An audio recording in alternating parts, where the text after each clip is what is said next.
1971 সালের পর গত সপ্তাহে প্রথম কোনো পাকিস্তানি পণ্যবাহী জাহাজ সরাসরি বাংলাদেশে নোঙর করেছে। পাকিস্তানের করাচি থেকে ওই জাহাজটি বাংলাদেশের চট্টগ্রাম বন্দরে এসেছিল।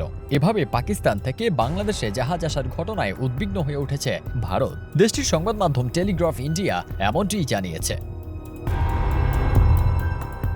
15 নভেম্বর টেলিগ্রাফ ইন্ডিয়ার এ সংক্রান্ত প্রতিবেদনে বলা হয়েছে, পূর্ব ও পশ্চিমাঞ্চলের দুই প্রতিবেশী দেশের মধ্যে সরাসরি সামুদ্রিক সংযোগ ভারতের উত্তর পূর্বাঞ্চলীয় রাজ্যগুলোতে মানে সেভেন সিস্টার্স সম্ভাব্য অস্থিরতা তৈরির কাজে ব্যবহার করা হতে পারে, কারণ বাংলাদেশ সীমান্তের খুব কাছে এই রাজ্যগুলো অবস্থিত।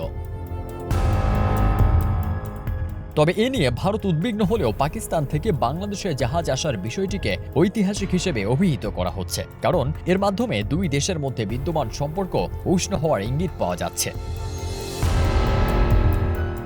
টেলিগ্রাফ ইন্ডিয়ার প্রতিবেদনে বলা হয়েছে, শেখ হাসিনার পতনের পর ক্ষমতায় আসা অন্তর্বর্তী সরকার পাকিস্তানের সঙ্গে বাণিজ্য কার্যক্রম বাড়াতে আগ্রহী। সরাসরি সামুদ্রিক পথের মাধ্যমে দুই দেশের মধ্যে বাণিজ্য বাড়বে।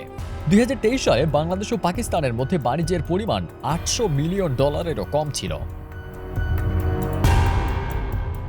একটি সূত্রের বরাতে টেলিগ্রাফ ইন্ডিয়া বলেছে, বাংলাদেশের প্রধান দুই বন্দর চট্টগ্রাম ও মংলায় গত 5 দশকে পাকিস্তান জায়গা পায়নি। দুই দেশের মধ্যে বাণিজ্য হতো সিঙ্গাপুর ও কলম্বোর মাধ্যমে, কিন্তু এখন পাকিস্তানি জাহাজ সরাসরি চট্টগ্রাম বন্দরে আসবে। ভারত সাবেক প্রধানমন্ত্রী শেখ হাসিনাকে ব্যবহার করে বাংলাদেশের দুটি বন্দর থেকে চীনকে দূরে রেখেছিল।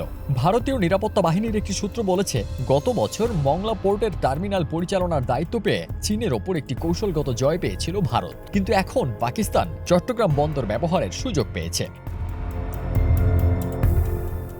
এই বিষয়টি অবশ্যই এই অঞ্চলের ভূ রাজনীতির ওপর প্রভাব ফেলবে, কারণ মিয়ানমার ও চট্টগ্রামের খুব কাছে।